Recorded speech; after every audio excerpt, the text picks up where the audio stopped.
All right, guys, so I know we talked about multiplication and division with decimals on Zoom today, um, but it wouldn't hurt to review, okay? So for the people who weren't able to watch, I'm going to try this out, okay? All right, so on Prodigy, you've had a few questions dealing with dividing decimals. So we're going to do an example. We have 64. Okay. Or actually, sorry guys, let's do something else. We'll just do 2. Okay. We all know how to divide this, okay? So 2 can go into 6 3 times. 3 times 2 is 6. You subtract, bring down your 4. 2 can go into 4 2 times. 2 times 2 is 4, subtract, and I have nothing else to bring down. So that means I'm done. Okay, we all know how to do this. I know for a fact I've reminded everyone how important it is to line up these numbers. So if you're dividing into the 6, make sure your number goes above the 6, okay? So kind of like the same thing, well, you have to make sure to do that every single time, okay? If you are working with notebook paper or,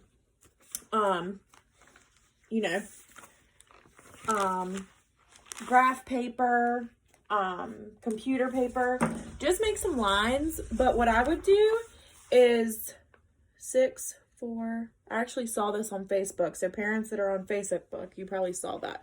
So you can see that it's like aligned, and then you make sure like your 3 would go in the same column as the 6. Okay, so just flip that paper over. So now I'm going to throw you for a loop. I'm going to put a decimal right here. So the only thing you need to know when you are dividing decimals is that you need to raise the roof, okay? So literally, you can raise the roof, okay?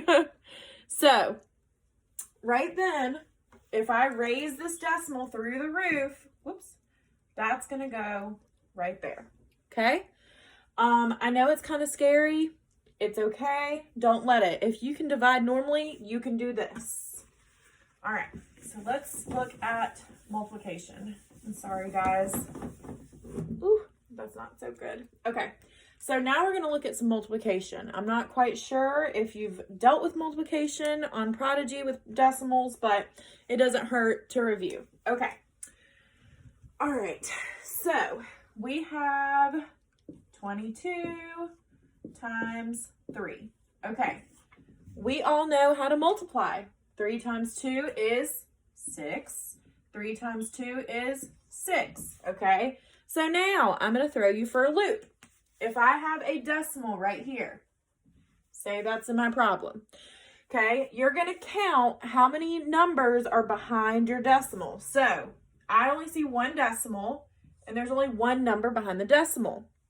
You're going to start here and move it over once and put your decimal there. Okay, so then we're going to try something else. Using the same numbers, not to confuse anybody, we're just using the same numbers. And I'm just putting the decimal wherever, okay?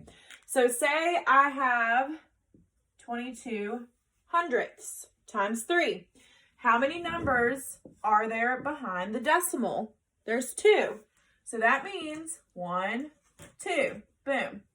Okay, and you put the decimal there. It seems scary.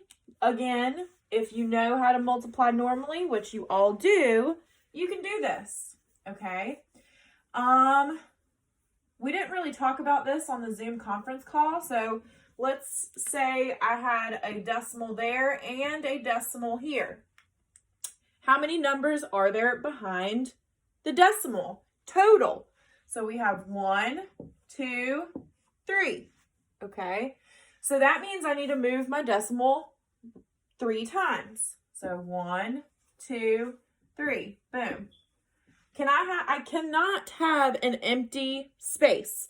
So I'm going to put a phantom 0 there, which in turn turns to, oops, a real 0. So there's your actual answer. Okay. Tomorrow on the daily conference call, we'll talk about how to add and subtract. I just had a lot of questions with how to multiply and divide decimals, so I kind of just wanted to hit on that today. But tomorrow we'll kind of work backwards and go to adding and subtracting, which I think a lot of you will probably enjoy. All right, guys, I hope this helps. Maybe I'll see you tomorrow on the Zoom in call. Bye.